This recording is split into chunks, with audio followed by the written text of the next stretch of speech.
we'll take our final story with this video of a young boy whose shocking revelation of a career path has generated a huge debate on social media. Let's take a look. What do you want to be when you grow up? A murderer because I like killing. My brain tells me if I like killing or not.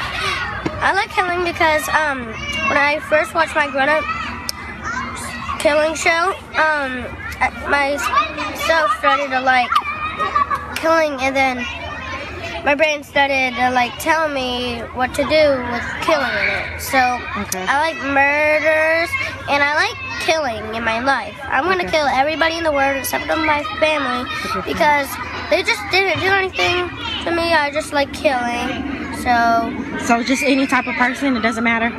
What about me? Yeah. Even me? No, not even my teachers either. Okay, because I'm the first person that you told this. Am I? Yeah? So, I just like killing. So what are you going to be again when you grow up? A murderer. Okay. Rufai, what do you make of this? Would you say this is an excessive video game, or this little boy should be locked up, really? No, it shouldn't be locked up. Psychologists should start working with him now. You know why? Because he's going to do it. You know, and he has 90% chance of doing it. One, he has the intention. Two, he lives in a country where it's so easy to get guns. Absolutely, that all right, too. You can get AR-15s and rifles and all. It's America. But thirdly, you hear what he said there. The role of the media is important. Let's be careful what we expose our children to.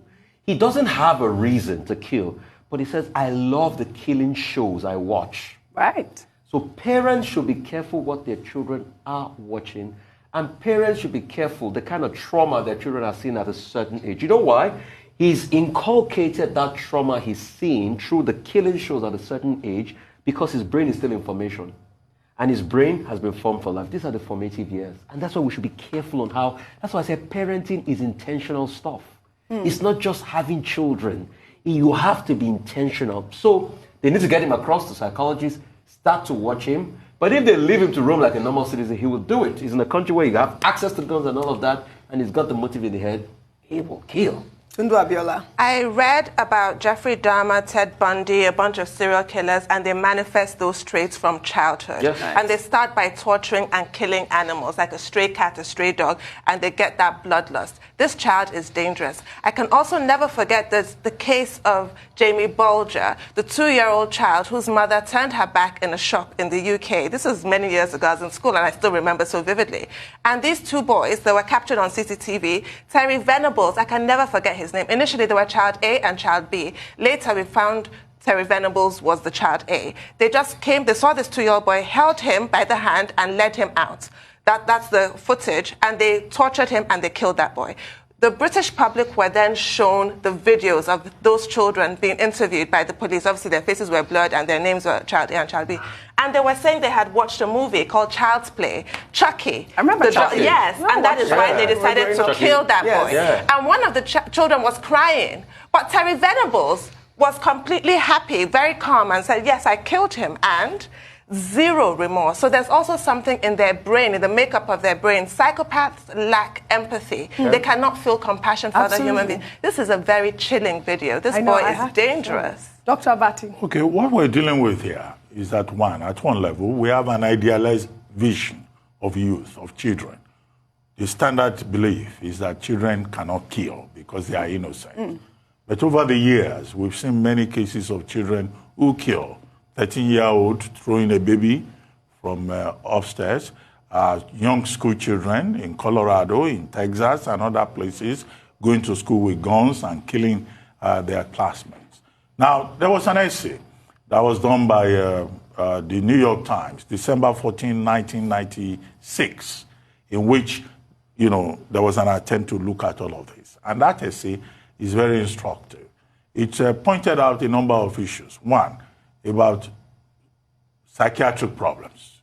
It was proven based on essays in the Journal of the American Medical Association that even young persons can be psychopaths and that they will reproduce those patterns as they grow older. Two, parenting was also pointed out that some of these children who become psychopaths and murderers and promoters of homicide later, some of them come from homes where there is a lot of domestic violence. Yes.